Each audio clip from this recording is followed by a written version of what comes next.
आप देख रहे हैं समाचार एजेंसी ऑफ इंडिया में साइन न्यूज। नमस्कार, आप देख रहे हैं देश की पहली डिजिटल न्यूज एजेंसी समाचार एजेंसी ऑफ इंडिया की साइन न्यूज। इसके धर्म प्रभाग में आपका स्वागत है। अब आपको नाराज हुए पितरों को किस तरह मनाया जाए के बारे में बताते हैं। आशा है आपको यह पसंद आएगा। आप इसे ध्यान पूर्वक सुनिए और धर्म लाभ लीजिए। आइए सुनते हैं उन उपायों के बारे में जिनके करने से पितर प्रसन्न हो जाते हैं कि मैं विस्तार से। श्राद्ध कर्म में कुशा, चावल, काली तिल और जौ का क्यों होता है प्रयोग। अगर पितर हैं नाराज तो नाराज पितरों को प्रसन्न करने के आसान उपाय जानिए। आप देख, सुन और पढ़ रहे हैं समाचार एजेंसी ऑफ इंडिया की साइन न्यूज के धर्म प्रभाग में विभिन्न जानकारियों के संबंध में। इस साल श्राद्ध कल्प पक्ष की शुरुआत भादों की पूर्णिमा से हो चुकी है। आश्विन मास की कृष्ण पक्ष की प्रथमा को पहला श्राद्ध था और अब अमावस्या पर इसकी समाप्ति होगी। कहा जाता है कि पितर पक्ष के दौरान पितर धरती पर अपने वंशजों से मिलने आते हैं व उन्हें आशीर्वाद भी प्रदान करते हैं।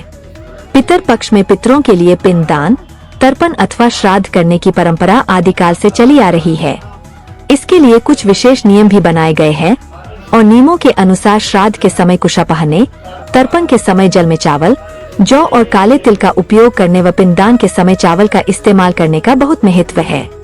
पितर पक्ष अगर आप जगत को रोशन करने वाले भगवान भास्कर, भगवान विष्णु जी, देवाधिदेव महादेव, ब्रह्मांड के राजा भगवान शिव एवं भगवान श्री कृष्ण जी की आराधना करते हैं और अगर आप विष्णु जी, मर्यादा पुरुषोत्तम भगवान श्री राम जी एवं भगवान कृष्ण जी के भक्त हैं, तो कमेंट बॉक्स में जय सूर्य देवा, जय विष्णु देवा, ओम नमः शिवाय, जय श्री कृष्ण, जय श्री राम, हरिओम तत्सत, ओम नमो भगवते वासुदेवाय नमः लिखना न भूलिए। आइए अब सिलसिलेवार जानते हैं एक एक वस्तु जो पितर कर्म में उपयोग में आती है का महत्व और प्रयोग। सबसे पहले जानते हैं कि आखिर इस कर्म के लिए कुशा आवश्यक क्यों है। जानकार विद्वानों का कहना है कि श्राद्ध कर्म में सबसे महत्वपूर्ण अवयव कुशा है। श्राद्ध कर्म में कुशा को सबसे महत्वपूर्ण माना गया है। माना जाता है कि भगवान विष्णु के वराह अवतार के रोम धरती पर गिरे और कुशा बन गए। कुशा को तेज का प्रतीक भी माना जाता है, जिससे हर क्षण तेजों में तरंगे निकलती है। इन तरंगों के प्रभाव से श्राद्ध स्थल पर रज तम गुणों का प्रभाव कम हो जाता है, जिससे कि नकारात्मक शक्तियों के अनिष्टकारी प्रभाव कम हो जाते हैं। यह भी माना जाता है कि कुश पितरों को मार्ग दिखाता है। श्राद्ध में समूल कुश का प्रयोग करना चाहिए। मान्यता के अनुसार कुशा घास शीतलता व पवित्रता प्रदान करती है, इसलिए इसे पवित्री घास भी कहा जाता है और कहा जाता है कि कुशा पहनने के बाद इंसान श्राद्ध व पूजन कार्य करने के लिए पवित्र हो जाता है। इसलिए शास्त्रों में कर्म कांड के दौरान कुशा घास पहनने का जिक्र है।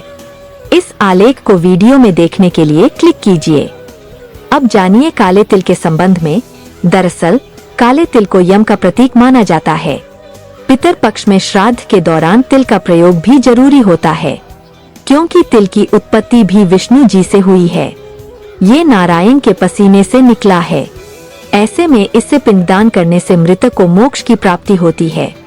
तिल से भी निकलने वाली रजतम तरंगे मृत्युलोक में भटक रही पितर आत्माओं को श्राद्ध स्थल तक बुलाने में सहयोगी होती है। श्राद्ध स्थल पर तिल छिड़क दिए जाते हैं, जिससे यह एक निश्चित क्षेत्र बन जाता है, जिसमें वही पितर आत्माएं आती है जिनका आह्वान किया जा रहा है। काले तिल पितर की तृप्ति का साधन है, इसलिए पितर इसे ग्रहण करके तृप्त हो जाते हैं। अब जानिए चावल अर्थात अक्षत के संबंध में। पितर आत्माओं की तृप्ति के लिए उन्हें अक्षत अर्पण किया जाता है। अक्षत जीवन का आधार है और धन धान्य का पहला प्रतीक है। पितरों को चावल की खीर अर्पित की जाती है। इसमें मिला हुआ मिष्ठान रस का और दूध चेतना का प्रतीक व स्रोत है। पितर इन्हें पाकर संतुष्ट होते हुए इसी प्रकार परिपूर्ण रहने का आशीर्वाद देते हैं। खीर खाना उनकी हर अतिरिक्त इच्छा की पूर्ति का संकेत है। अब जानिए जौ के उपयोग के संबंध में। जौ यानी यव अनाजों में सर्वश्रेष्ठ है। यह सोने के तरह ही शुद्ध और खरा है, इसलिए यह उन तमोगुणी वैभव का प्रतीक है जिनके प्रति मनुष्य जीवन रहते लालायित रहते हैं। इनके प्रति जीवन रहते मोह नहीं कम हो पाता और मृत्यु के बाद भी यह इच्छा अतृप्त ही रह जाती है। तर्पण में जौ का प्रयोग पितरों को वैभव की संतुष्टि देता है। इसके साथ ही जौ नकारात्मक शक्तियों को दूर रखता है। इसलिए श्राद्ध पूजन में जौ का प्रयोग किया जाता है। जौ दान को महादान भी कहा जाता है। आइए अब जानते हैं नाराज पितरों को प्रसन्न करने के 10 उपायों के बारे में। हमारे पितर या पूर्वज कई प्रकार के होते हैं। उनमें से बहुतों ने तो दूसरा जन्म ले लिया और बहुतों ने पितरलोक में स्थान प्राप्त कर लिया है। पितरलोक में स्थान प्राप्त करने वाले हर वर्ष श्राद्ध पक्ष में अपने वंशजों को देखने आते हैं और उस वक्त वे उन्हें आशीर्वाद देते या श्राप देकर चले जाते हैं। इन्हें प्रसन्न करने के लिए प्रतिदिन हनुमान चालीसा का पाठ करें। श्राद्ध पक्ष में अच्छे से श्राद्ध कर्म करें। गरीब, अपंग व विधवा महिला को दान जरूर दीजिए। इस दौरान भगवत गीता का 7वां अध्याय या मार्कंडेय पुराणांतर्गत पितर स्तुति जरूर करें। पितर पक्ष की 13, 14, अमावस्या और पूर्णिमा तिथि के दिन गुड़ घी की धूप दें। मांस और मदिरा से दूर रहें और महिलाओं का सम्मान करें। अगर संभव हो तो घर का वास्तु ठीक करवाएं या घर को साफ सुथरा रखें। केसर या चंदन का तिलक ललाट पर लगाएं। गुरु ग्रह को प्रसन्न रखने के उपाय करें एवं गया जी जाकर या किसी सरोवर, नदी के किनारे तर्पण एवं पिंडदान अवश्य करें। हरि ओम। पितर पक्ष अगर आप जगत को रोशन करने वाले भगवान भास्कर, भगवान विष्णु जी, देवाधिदेव महादेव, ब्रह्मांड के राजा भगवान शिव एवं भगवान श्री कृष्ण जी की आराधना करते हैं और अगर आप विष्णु जी एवं भगवान कृष्ण जी, मर्यादा पुरुषोत्तम भगवान श्री राम जी के भक्त हैं, तो कमेंट बॉक्स में जय सूर्य देवा, जय विष्णु देवा, ओम नमः शिवाय, जय श्री कृष्ण, हरिओम तत्सत, जय श्री राम, ओम नमो भगवते वासुदेवाय नमः लिखना न भूलिए।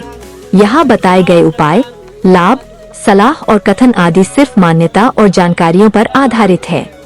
यहाँ यह बताना जरूरी है कि किसी भी मान्यता या जानकारी की समाचार एजेंसी ऑफ इंडिया के द्वारा पुष्टि नहीं की जाती है। यहाँ दी गई जानकारी में निहित जानकारी विभिन्न माध्यमों, ज्योतिषियों, पंचांग, प्रवचनों, मान्यताओं, धर्म ग्रंथों, दंत कथाओं, किंवदंतियों आदि से संग्रहित की गई है। आपसे अनुरोध है कि इस वीडियो या आलेख को अंतिम सत्य अथवा दावा न माने एवं अपने विवेक का उपयोग करें।